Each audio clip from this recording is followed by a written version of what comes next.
Esse é o terceiro vídeo de uma série sobre o livro Mentiram para mim sobre o desarmamento, dos autores Flávio Quintela e Benê Barbosa.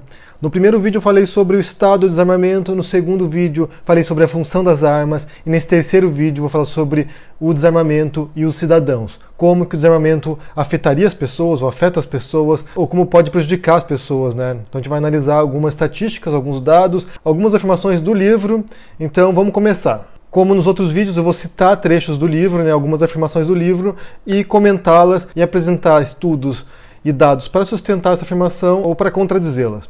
Então, para começar aqui, infelizmente, estamos vivendo numa época em que as responsabilidades individuais estão cada vez mais sendo transferidas para entes desprovidos de capacidade de agir. Aqui eles querem dizer em relação a pôr a culpa nas armas, né? Que segundo eles, quando há uma notícia sobre armas, sobre crimes, sobre mortes, eles falam assim, pessoas foram mortas por armas de fogo, porque não são as armas que matam, mas as pessoas que estão atrás da arma. Isso é verdade, né? Porque realmente se a arma matou alguém, né? Boa parte das armas, pelo menos, é porque alguém estava ali apertando o gatilho. Mas temos de ver também a letalidade desses crimes, né? Será que se fosse outras circunstâncias, se a pessoa não estivesse armada, seria tão letal o crime assim? Será que teria matado a pessoa? Será que se fosse um crime com faca, um crime com algum outro tipo de arma, sei lá, um tijolo, uma pedra, teria matado a pessoa? Então, as armas não são culpadas pelas mortes, as pessoas que estão usando as armas que são culpadas, mas a arma aumenta muito o potencial de letalidade. Tanto que eles mesmos afirmaram, né, no vídeo anterior, que as armas tornam as pessoas iguais. Ou seja, uma criança armada tem o mesmo poder de letalidade que um adulto armado. Então as armas não são culpadas pelas mortes, mas ela dá um potencial muito maior para qualquer pessoa que esteja armada poder matar o outro. Uma outra parte considerável dessas mortes, e ele se refere a 60 mil mortes anuais no Brasil, são decorrentes do uso de facas, bastões, pedras, carros, substâncias químicas, que nas mãos de alguém com a devida intenção tornam-se tão letais quanto a mais poderosa arma de fogo. Nesse ponto a gente tem que consultar os dados. Quantas mortes são realizadas por armas de fogo? O Atlas de Violência de 2018, ele indica que 71% dos homicídios no Brasil são com armas de fogo. Então, uma informação incorreta. Boa parte das mortes, né, bem mais da metade das mortes, são com armas de fogo, não são com facas, bastões, pedras, carros, substâncias químicas. São com armas de fogo. Então, uma informação incorreta que eles estão passando ali. Já nos Estados Unidos, que é usado como referência, né, como o exemplo de país armamentista onde as coisas funcionam, lá boa parte das mortes, um vasto número das mortes, dos homicídios, são por armas de mão, né? Armas de fogo de mão, pistolas, revólveres, depois armas de fogo não identificadas, e em terceiro lugar, facas. Lá também, boa parte dos homicídios envolvem armas de fogo. Então essa é uma informação incorreta tanto no Brasil quanto nos Estados Unidos. Prosseguindo, o Estado e a mídia prestariam um serviço minimamente útil se apontassem os verdadeiros responsáveis pela situação calamitosa em que se encontra a segurança pública brasileira. Leis frouxas, força policial enfraquecida, sistema judiciário cheio de brechas, presídios abarrotados e pouco seguros, a leniência na aplicação das leis, um misto de fatores que na boca das pessoas ganha uma definição de uma só palavra, um sentimento bem comum entre os brasileiros: impunidade. Realmente não tem como discordar, né, que no quesito de segurança pública o Brasil é muito deficiente, então há várias instâncias de repressão que não funcionam, que são problemáticas, que por mais que se esforcem, como a força policial, por exemplo, às vezes não tem o equipamento, não tem inteligência, não tem os recursos para poder combater o crime, mas isso não é a culpa da violência no Brasil. Isso aí, como eu disse em outro vídeo, esse é o último estágio da violência. É quando as outras instâncias mais básicas da sociedade, né, da convivência diária, de recursos básicos para a pessoa não cair na marginalidade. A violência no Brasil não é culpa da impunidade. A violência no Brasil é culpa da desigualdade social, da falta de oportunidades, de como o crime, o tráfico, as gangues, as facções soam muito mais interessantes para um jovem, às vezes, do que ter um trabalho num supermercado, numa loja, num posto de gasolina. É preciso, então, mudar um pouco a perspectiva e começar a ver como evitar com que a pessoa entre no crime, como evitar com que esse jovem se interesse mais por ser um traficante do que ser um professor de escola. É isso que é o problema. O problema não é a repressão. A repressão ela tem que ser feita, ela é necessária na sociedade, todas as sociedades civilizadas tem forças repressivas, mas não é aí que está a solução. A solução está antes disso. Precisa pensar antes do cara virar bandido. Senão você nunca vai resolver a questão da segurança pública. Se você achar que matar bandido, pena de morte, pôr arma no cidadão vai resolver as coisas, não vão resolver as coisas. Você está atacando o sintoma em vez de atacar a doença, em vez de atacar a causa dessa doença. Prosseguindo, eu pedi que as pessoas de bem entreguem suas armas, o governo certamente não receberá a adesão dos bandidos e criminosos, dos assaltantes e homicidas, dos membros de gangues e grupos de extermínio, dos integrantes do PCC do Comando Vermelho, dos sequestradores e estupradores, ou seja, de nenhum daqueles que são os principais responsáveis pelas mortes violentas nas cidades brasileiras. E isso também é verdade.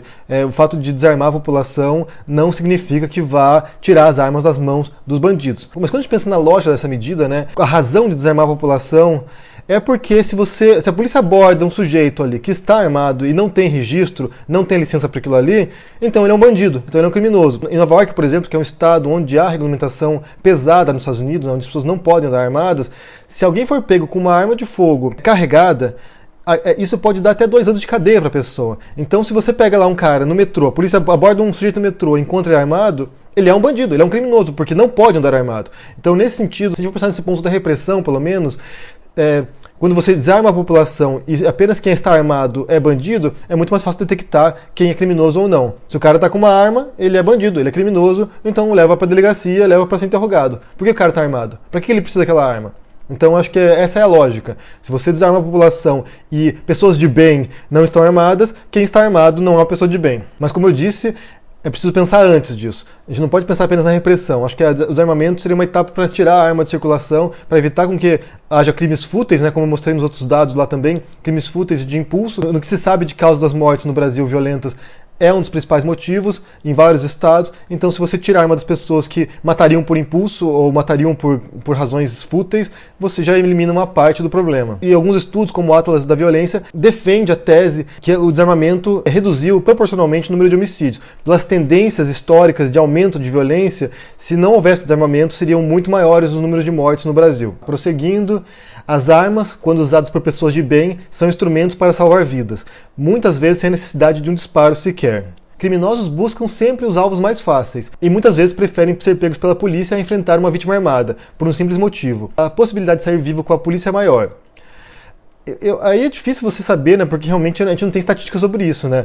Quais são os casos em que o bandido preferiu ser pego pela polícia ou enfrentar um cidadão armado? Existe algum tipo de informação sobre isso? Algum tipo de pesquisa estatística com presos ou com criminosos que afirmaram isso? De onde surgiu essa informação? Porque eles não apresentam fonte, então é algo da cabeça deles. Não dá para saber se isso corresponde à realidade ou não. Mas no caso de salvar vidas, né, como foi apresentado em outros dados também, em outras informações, em apenas 0,8% dos casos de crimes, as pessoas armadas usam arma para se defender. Então, essa é uma estatística que não corresponde à realidade. Inclusive, tem uma outra informação aqui, que nos Estados Unidos há mais mortes acidentais com armas de fogo do que homicídios em legítima defesa. Ou seja, mais pessoas morrem com um disparo acidental do que elas usam a arma para se defender de alguém. E há muito mais mortes com arma de fogo por crimes, muito mais. Um estudo baseado em dados do FBI afirma que para cada uso legítimo da arma em autodefesa, né, cada homicídio que a pessoa usou a arma para se defender, há 2 casos de morte acidental, há 34 homicídios criminosos com armas de fogo e 78 suicídios com armas de fogo. Uma pessoa matou alguém em legítima defesa com arma de fogo, há 2 mortes acidentais,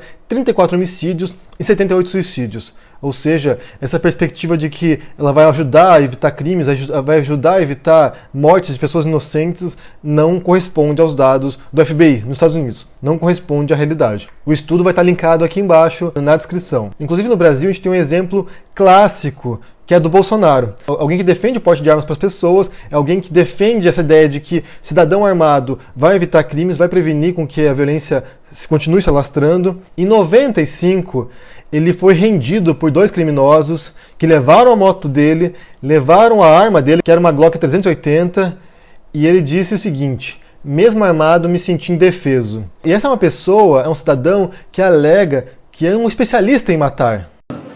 A minha especialidade é matar, pô, sou capitão de artilharia. Se ele, que é alguém que sabe matar os outros, que é treinado para matar os outros, se sentiu indefeso quando 2 bandidos vieram e renderam ele e levaram a arma dele, né? Ele é armado com uma pistola, com mínimo 10 balas, se sentiu indefeso e não reagiu. Entregou a arma, entregou a moto e ficou se sentindo indefeso. Ou seja, alguém que defende o armamento, que defende a arma para legítima defesa, que defende a arma como instrumento de proteção dos cidadãos, quando rendido por bandidos, não se defendeu, não usou a arma para se defender, não matou ninguém e levaram tudo que ele tinha. Ou seja, agora é uma arma que está nas mãos dos bandidos. Então, prosseguindo aqui, assim, continuam sendo mais perigosas as atividades de andar de bicicleta, limpar a estante, nadar e dirigir do que possuir uma arma em casa. O que é uma conclusão totalmente estúpida, porque as pessoas limpam a estante, andam de bicicleta, nadam e dirigem muito mais do que elas usam arma de fogo. Então, não tem relação, né? Você não quer comparar o tempo de uso, a quantidade e a frequência que as pessoas fazem essas coisas, porque são totalmente diferentes, né? São atividades totalmente diferentes com diferentes níveis de frequência. Citando, a questão é se o risco envolvido em possuir uma arma de fogo é compensado por seus benefícios. Neste ano, 56.337 pessoas de todas as idades morreram em decorrência de uma agressão criminosa. A grande maioria delas não pôde se defender, pois não possuía uma arma. Se a gente for lembrar os dados anteriores que eu apresentei, né, no outro vídeo, menos de 1% das pessoas nos Estados Unidos usam as armas para se defender. E sem garantia alguma de que isso salvaria a vida dela ou não. A pessoa pode pegar a arma para reagir e ser morta também. Não tem nenhuma garantia. Eu vou deixar os estudos também linkados aqui de novo. Se a gente pensar nessa lógica, as mortes acidentais, como são o dobro de mortes por autodefesa, não há nenhum tipo de benefício. Pelo contrário, aumenta o risco. Prosseguindo, num país com os índices de violência em nível alarmante, como é o Brasil de hoje, ter uma arma em casa é muito mais vantajoso e menos arriscado do que a maioria das pessoas imagina, o que é uma falácia enorme, como a gente já pode ver aqui com os dados do Brasil e dos Estados Unidos. Se o Estado não faz sua parte e não consegue proteger o cidadão, este deve ser o direito de proteger a si mesmo, de proteger sua família. Esse é um argumento complicado e é um pouco descabido, porque se o Estado não funciona para proteger, né, se a segurança pública não funciona, cabe aos cidadãos exigir que o Estado faça isso. É atribuição do Estado à segurança pública. Porque não é atribuição nossa, cidadãos, sair armados pela rua aí fazendo a justiça. Não é atribuição nossa fazer nem papel de polícia, nem de tribunal, nem de executor. Não é papel do cidadão sair armado para se defender. Não é o papel. Essa é uma atribuição do Estado. É por isso que a gente paga impostos, para que o Estado forneça serviços essenciais. Porque se você for usar essa lógica aí para outros campos, vamos supor sobre saúde pública. Você vai no hospital e seu filho está com um problema e não pode ser operado. Você vai abrir uma sala de cirurgia na sua casa para fazer isso, porque o Estado não fornece? Você vai fazer isso? Você vai fazer uma cirurgia no seu filho porque o hospital público não é bom? Não, você tem que exigir que o Estado forneça saúde pública, educação pública, segurança pública. São atribuições do Estado, não do cidadão. Ou eu desafio você aí a montar uma sala de cirurgia na sua casa e começar a operar seus parentes, porque o hospital não faz isso. Em seguida, eles começam a questionar a representação das armas na mídia, que segundo eles, a mídia tem um grande papel para demonizar as armas. Então eles dizem que os aspectos, né? A ideologia da mídia, que é esquerdista, então é óbvio que eles querem desarmar as pessoas porque eles vão servir a um regime totalitário esquerdista que quer dominar a população. 2, a noticiabilidade, né? Que tragédias vendem mais. E isso também é evidente, né? É claro que o jornal prefere dar uma notícia muito mais extrema, muito mais chocante do que uma notícia boa. Vamos pensar no caso de notícias aqui. 300 mortes no atentado terrorista em Paris. Agricultor ganha na Mega Sena e afirma: estou muito feliz. Qual dessas notícias chama mais atenção do leitor? As 300 mortes por terroristas ou um agricultor que ganhou na Mega Sena? Ou outro exemplo. Chacina na Candelária, 15 mortos. Nesse final de semana não houve nenhum homicídio no Rio de Janeiro. Qual dessas notícias chama mais atenção?